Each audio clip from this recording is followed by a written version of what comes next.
Okay, so just I hear a door that's not closed. So give me just a second. I'll be right back.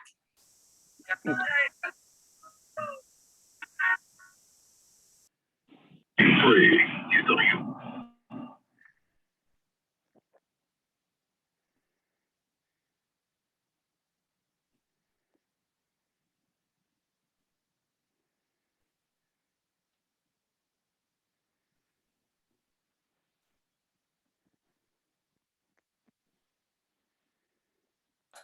I'm back. Yay. Okay, good. Well, I am gonna just dive straight in and then we'll have some moments for conversation in just a minute. So I'm gonna share my screen.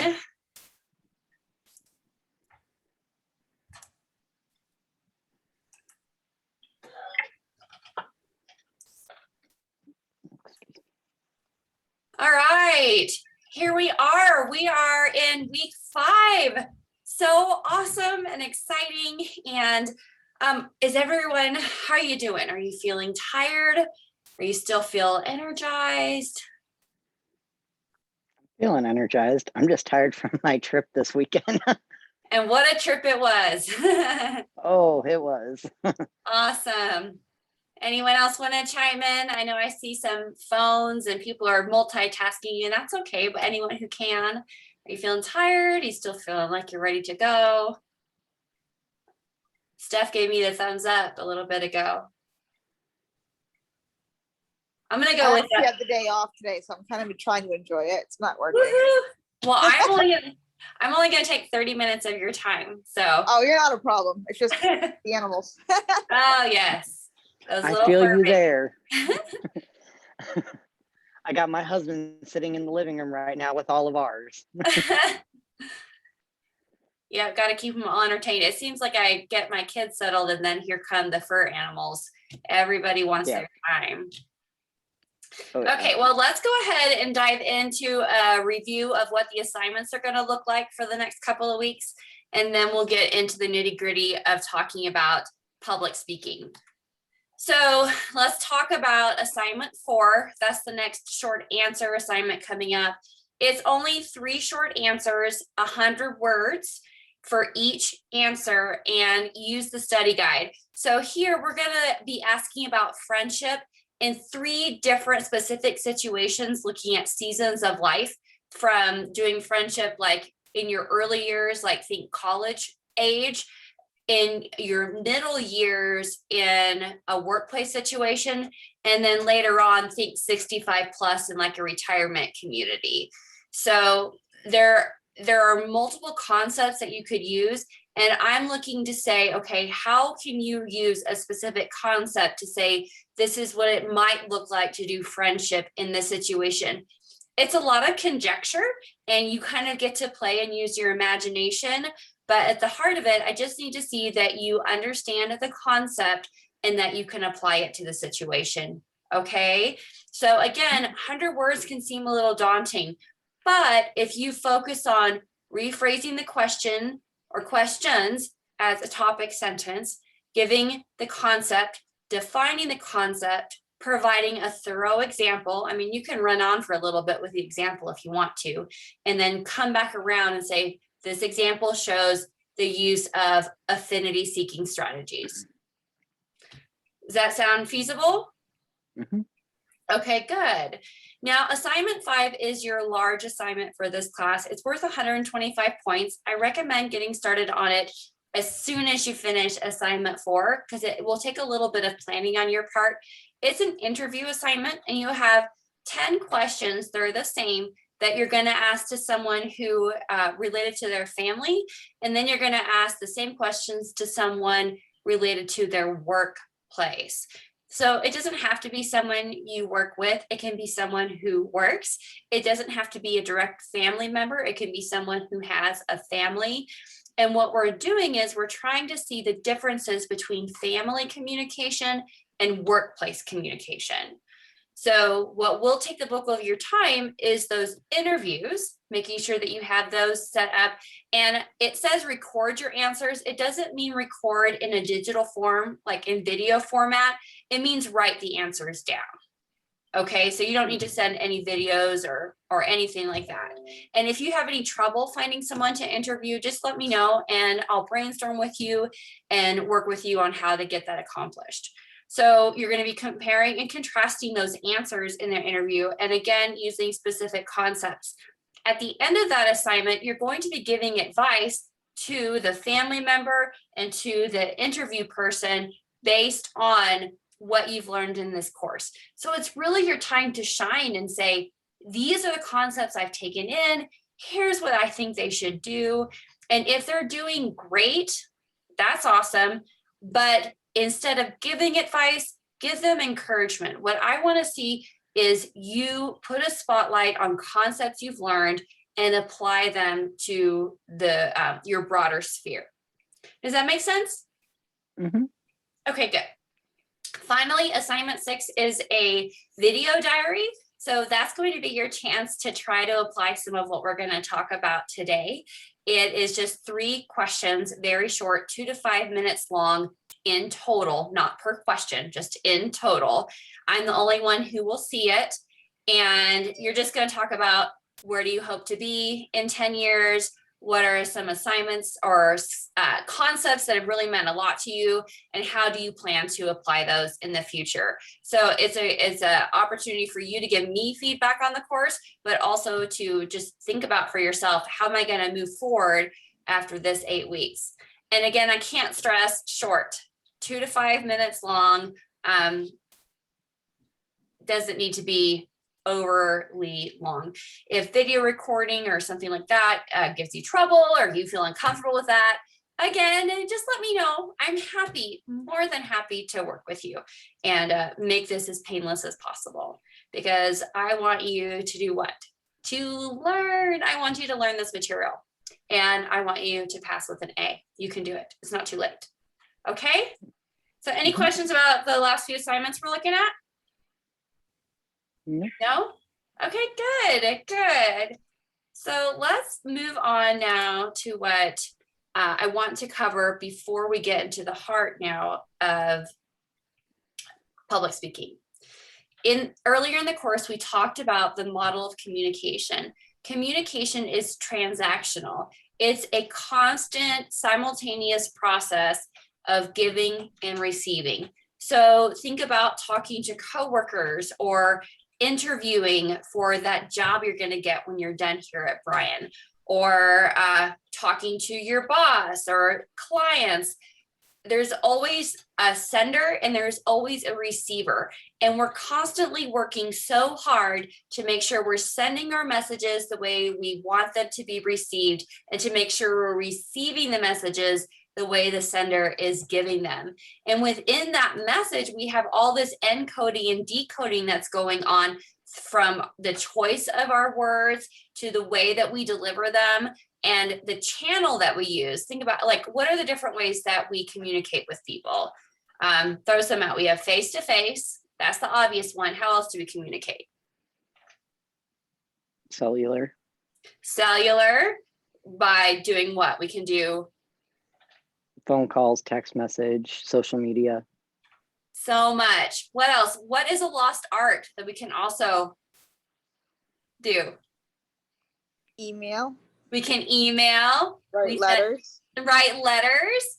Good. So we have all these different ways that we do this. And then in that, we have noise, things that are coming in all the time. So even as you're sitting around listening to this presentation, look around you. What are the possible noises that might be distracting you from receiving the message?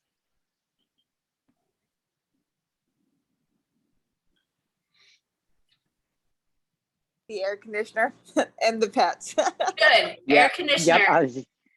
Yep, Pets. pets, definitely. For me, I've got stuff on my desk that could totally distract me that I probably should have pushed off. Think about being at a restaurant and we're trying to have a conversation with someone. You've got the clank of glasses, you've got the soda machine, maybe there's music, there's always and ever some kind of noise that is going to try to disrupt these transactions. And so that's where we really want to hone in our ability to speak well and to communicate well, and also to listen well. So over the next few minutes, I'm going to ask you, like, keeping this in mind, what is your biggest fear when it comes to public speaking? So go ahead and give me an answer, and you don't have to chat it. I put that there, but I can't even see the chat right now. So what is your biggest fear with public speaking?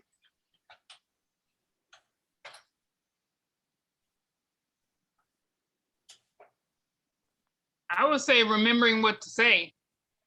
I was just gonna say that. Yeah, that's a good one. I was Uh-huh. gonna say sounding stupid. Yeah. That's Remembering what another to one. say. People staring at you. Yeah. When I was going to school, my focus was theater. And I always thought that, gosh, if you can get up in front of an audience, you can just speak to anybody. But even the actors were so nervous about the act of public speaking because it was them. It was people looking at them as their person and not playing a character. And then the insecurities we have of feeling stupid or sounding silly or not knowing what we're talking about or losing our place, those are real. And public speaking is one of the top stressors for most people. Like, nobody wants to do it. So let's try to see if we can massage some of those fears over the next few minutes, okay? Okay. So why am I doing this particular presentation? One of the reasons is because you're taking interpersonal and you're not doing public speaking. So this is my one shot to give you some public speaking advice. And I think that you're gonna need it at some point, and that I actually love public speaking. And so it's a time for me to share a passion with you. And also, you're going to have to do this reflection assignment. And so I thought, how cool would it be to give you some tips and tricks that you could try if you wanted to. In the reflection assignment, you're not going to be graded on your skill level at all. It's just the act of doing it. But why not give you a moment to try some of these tips out? So where's my cursor? There it is. Warm-ups. So this is where we're going to start. We're going to start at the beginning with warm-ups. I'm going to move into talking to some listening, give you an actual organizational tool you can use, and talk about gestures, and then we'll be done. So if I say I'm going to teach you warm-ups right now, does this come to mind? Who are my 80s kids? Who loves big hair and blue eyeshadow? Yes, me too. I mean, I would rock it out. I would get my Aquanet out and I would spray my hair so big, it'd be awesome. But that's not really what I'm talking about. So we can just brush that to the side for anyone who abhors the 80s. Not me though. I'm going to talk about the breath, the face, and the body. One of the things that happens to us when we get ready to do something big is our body gets jittery. We get this adrenaline rush. And that is your body's nervous system sending chemicals through your brain and through your body that's actually telling you to calm down, to say it's going to be okay. And one of the ways that we can help is to use our breath in any situation. So just taking those nice deep breaths in and deep breaths out can be very helpful in helping your body and your mind slow down and recalibrate. So when I talk about breath, what I'm talking about is your diaphragm. So we don't want to breathe using our shoulders. This is really shallow breathing.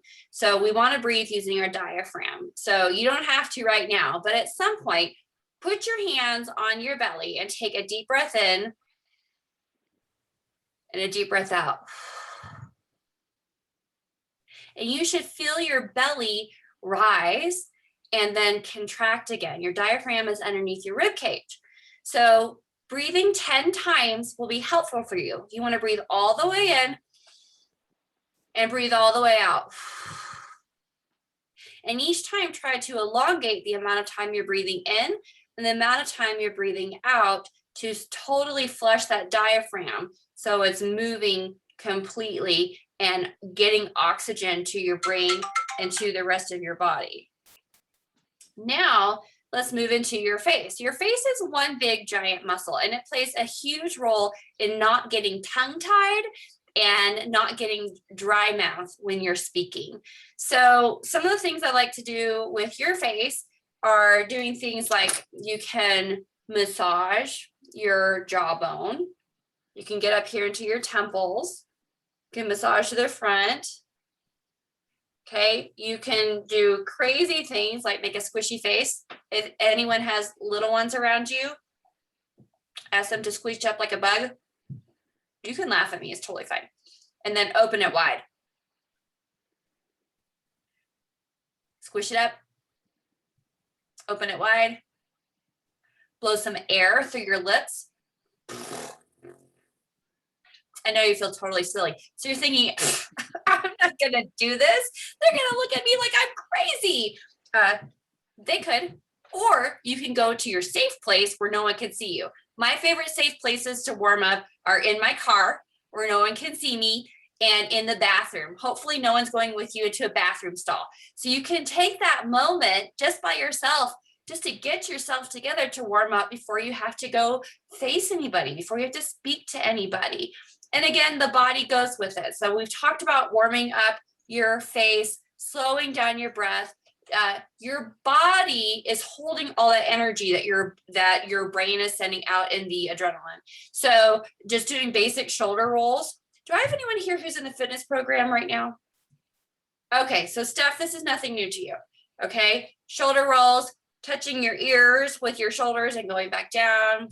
Ears with your shoulders, going back down. You can just do some basic twists. You could even do a couple jumps, do a few jumping jacks, bring your knees up, high knees, and just really let your body release that energy that's building up. That's all it is. It's energy. So I encourage you the next time that you have to speak publicly, or you have a big interview coming up or a big presentation, take some time and help your body release that energy to warm you up in your physical body to be ready to speak. Does that resonate with anyone? Mhm. Awesome. Yeah, I have to do warm-ups before I do a gig every time. Like And every week we have a gig and I have to do something, otherwise I'll forget the words. okay, good. Is there a particular thing that you do already that you, Well, usually like before I even leave my house, I'll lay on my bed and I'll do like a quick meditation at first, and then I'll get up and just start kind of moving around and stretching. okay, And then I just kind of focus on my breath the whole ride to the gig. And then when we get there, I just kind of sit back, relax. I'm like, okay, it's going to be good. I've done this a million times.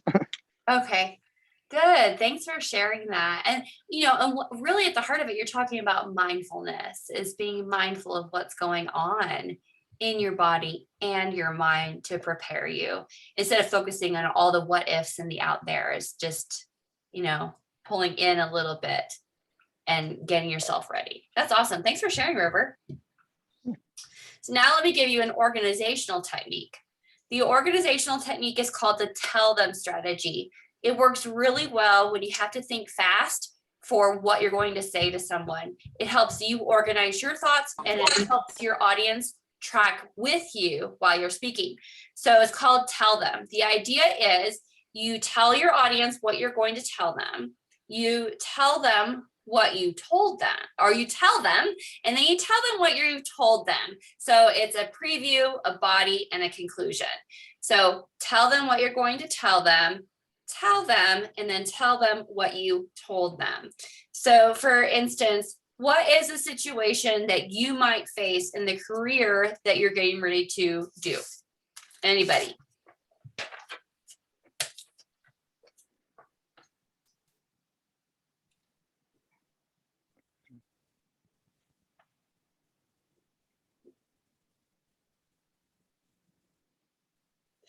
So what about the other classes you're taking? Do you have anything coming up where you have to present?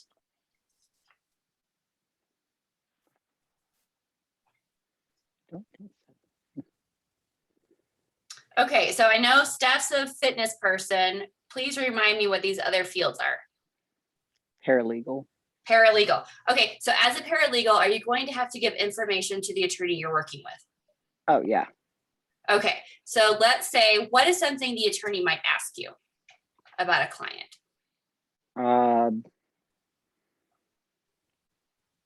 A lot of it will be about like case file information, like scheduling dates, court dates, stuff like that. Okay. So this will be a little more formal than what you'll probably actually do, but let's say they're asking for case file information. And again, I don't know anything about being a paralegal, so I'm going to just pull this out. So the attorney comes to you and says, can you give me the case file information on the Stone file? I'm so glad you asked. I've really been wanting to talk to you about the history of this file and what I learned about plaintiff A and how it relates to plaintiff B.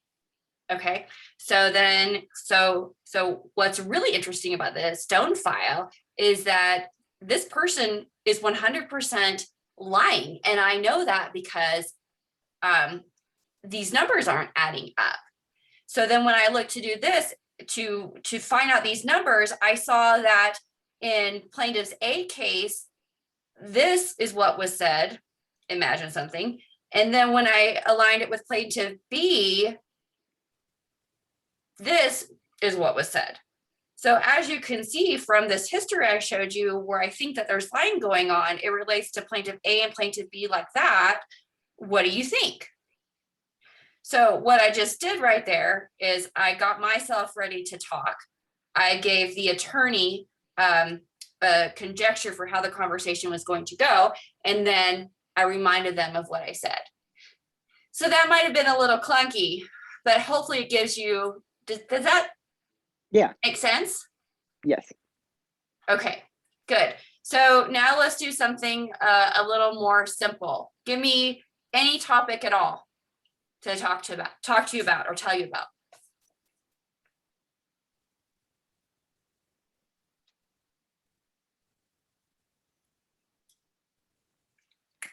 Anything.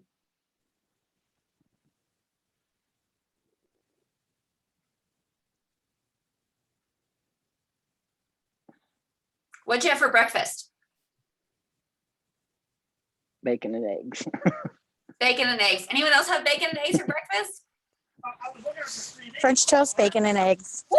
Okay, French toast. Ooh, that bacon, sounds and good. eggs. Oh, yeah.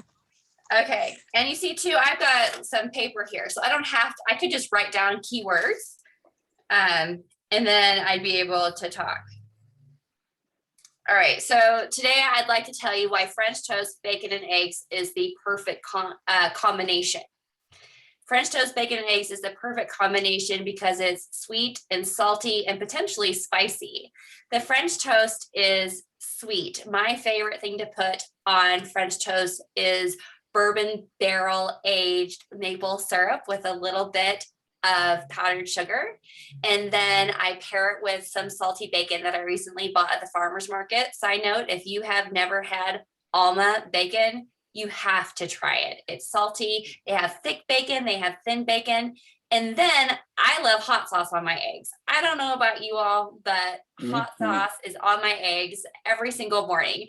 So I got my sweet French toast, my salty thick cut bacon, and then I got my eggs with a little bit of Tabasco sauce. That's right, very hot and spicy. And when I eat those, I eat them sometimes one bite at a time. Sometimes I take the perfect bite and put them all together. And it's just the best combination for breakfast. Mark it down, write it for your Saturday breakfast: French toast, bacon, and eggs. Okay? Were you able to follow and track? Oh, yeah. Okay, so 3 key words, that's it. And you were able to follow, and I pulled out what I like to think is an awesome presentation in no time at all. So I encourage you to practice that. So it's tell them what you're going to tell them, tell them, and then tell them what you told them. Just a sidebar, people have about an 18-minute window. So every 18 minutes or so, when you're talking, you need to do something to shake it up, to snap them back in. It happens to all of us. We all zone out. So using these tracking devices help people follow with you. Particularly at some point, you're probably all going to be training people, whether it's a fitness client or other paralegals that are coming into your office, or you're moving from one office to another and you got to train someone to come in behind you. This approach helps really well to help people track with you as you're doing training. So now let's just do a brief review of these styles of listening. And I encourage each of you to think about how you listen, because that's really key in being able to receive messages and shut up that noise. So people-oriented listeners, who remembers what that is? Anybody?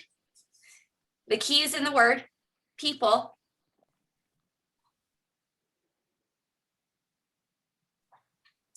Okay, so people-oriented listening is when you are concerned about the whole person.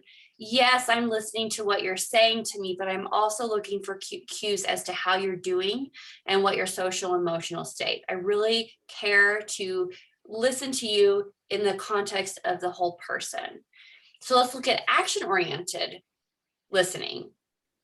What is action-oriented listening?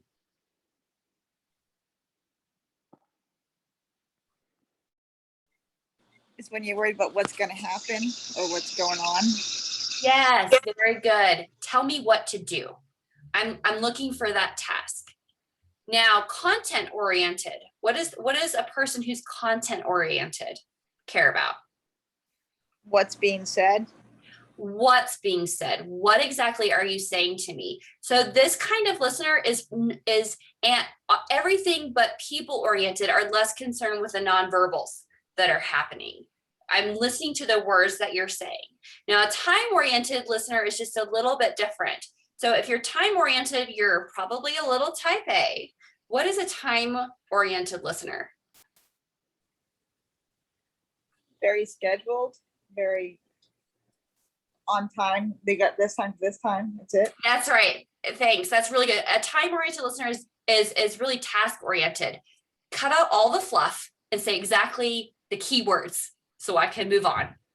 So you need to know what kind of listener you are, and you need to use what you know about these listening styles to figure out how these other people are listening to you, because you'll want to cater to your clients and your coworkers in a particular way. So if you notice that someone is punctual, they're looking at the clock, they do leave taking behavior. So like if you're talking to them and they start looking at their watch, or they're kind of doing this move where they're just taking small steps away, you have a pretty good idea that they're done listening and they got somewhere to be. So really keep that in mind as you're moving throughout your life and your professional work to help you communicate well with these different types of listeners. In doing that, you have to pay attention to the gestures. So what do you think is happening right here in this picture?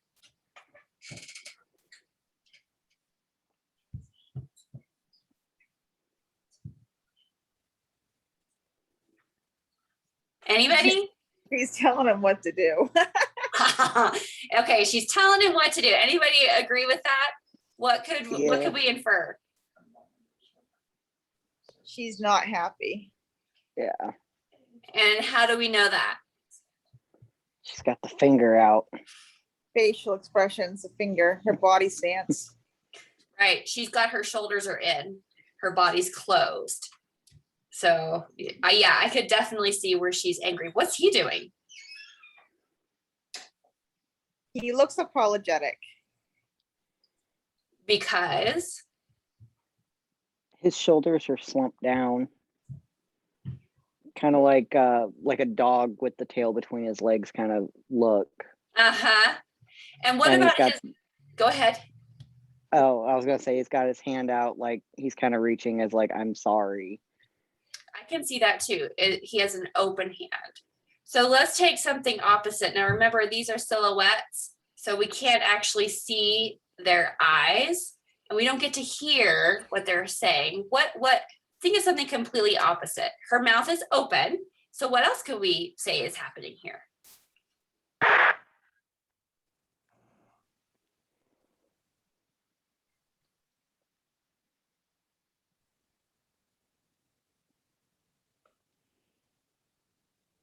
Mm.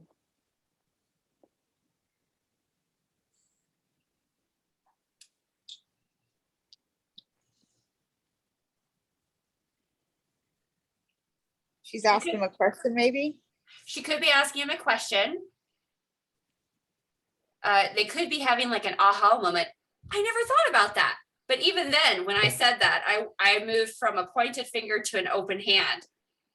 So maybe you were right. We'll go with the angry posture. So you can see how our body language really means something. So when you are the speaker, I want you to really focus on keeping your shoulders down and keeping your posture open. Even in a conflict situation, you can show being other oriented by refraining from putting your hands across your chest, letting your shoulders come in, and pointing fingers. We always used to say, I'm sure somebody's mama said, if you have one finger pointing out, how many are pointing back to you? 3. So be careful what you're accusing others of, because you might be guilty of it too. So when you are speaking and you're giving information to anyone, shoulders down, body posture open. If you find yourself in a situation where you have to speak to a small group of people, say you have to give a presentation to multiple people and they're sitting at a conference table and you're at the head of the table, make sure that you use the full range to talk to everybody. Sometimes we get really nervous and we like laser focus to the person who is of higher status or the person who's in power. But don't forget, you got a lot of other people who are sitting here listening to you. So make sure that we are using the full sphere that we're in. Also, if you happen to be standing and you got a lot of energy, it can be really distracting. How many of us have been in front of people who are doing this constantly and they're talking, or they're like doing like weird jumpy stuff? Okay, if you have that kind of energy, you need to use your space. So you could tell them here, and then you could walk to this side, give your first point, keeping, I know you can't really see my head, but keeping your body posture open, talking to everybody. Okay, I've been here for a little bit. I feel like I need to move. I'm gonna go this way now. And then I can give another angle to my audience, but I also get to release the energy that I have when I'm speaking. Something else I want you to keep in mind too is that if you are asked to speak somewhere at this juncture in your life, it's highly unlikely that you're going to be asked to speak because you don't have anything to say. If you're asked to speak, it's because you have information and somebody else wants that information. So you will have legitimate power and probably referent power, like a charisma with a person who's asked you to speak, that you'll be able to draw upon. So I highly encourage you not to get so worried about you being the one who's speaking. They probably could care less about you. They want to know what you know. So share that information and be confident in being asked to speak. Some active listening techniques. I know we're getting tight on time, so I'll try to wrap this up. How do we actively listen? Is it enough to just know the listening styles? It's not. Is part of the puzzle. And this is the rest of the pie right here. Listening. In American culture, we're too fast. We move at lightning speed compared to some other cultures. So I encourage you in all of your interactions, slow down, listen, ask questions when necessary, use appropriate eye contact, summarize and paraphrase what they're saying. Yeah, that's a really good point that you make about active listening techniques. Have you thought about this? So you can rephrase what they're saying back to them and then continue to expound. Use appropriate nonverbal feedback. Sometimes it's just comfortable to cross your arms. If you find yourself doing that and maybe you feel like you're being read inappropriately, just uncross them. Put one hand in your pocket. There's a time to be super casual in nonverbal communication, and there's a time to be more formal. So really think about your context and never refrain from taking notes, especially if you're doing intake. People probably actually feel like you're really listening when you're jotting stuff down. And you can use the power that you have as the expert to say, I'm just gonna take a few notes so I can make sure that I really meet your needs so we can tighten those glutes. Okay. So that's it. Like a fire hydrant. Woo! Okay, so we've covered a lot. We've reviewed the communication model. We've talked about 2 key parts of listening, listening styles, and active listening techniques. We've talked about warming up the body and organizational strategy in the tell them approach, and just remembering your nonverbals. So that's a lot, but when it moves from your conscious communication to your subconscious communication. And the more you practice it, remember, communication is always and ever a process of practicing and moving through different contexts. And I hope that you'll continue to feel more comfortable with it. And I do encourage you to try some of this in your video diary. Just give it a shot. You've got nothing to lose. Okay. So do you have any questions before I let you go? Can we rewatch this in the announcements? Yes, you absolutely can. I'm Okay. glad you were here for part of it, Angela. Thank you Oh, so yeah. much. Yeah, it's going to download now. I'm gonna upload it and then I'll post it to the announcements. Okay, all right. Yeah, good question. Okie dokie. Well, thank you for your time on a Wednesday. Have a great rest of your week and I'll see you Thank in your you. assignments in Yellow Dig. All righty. Thank you. Bye-bye. Bye. Bye.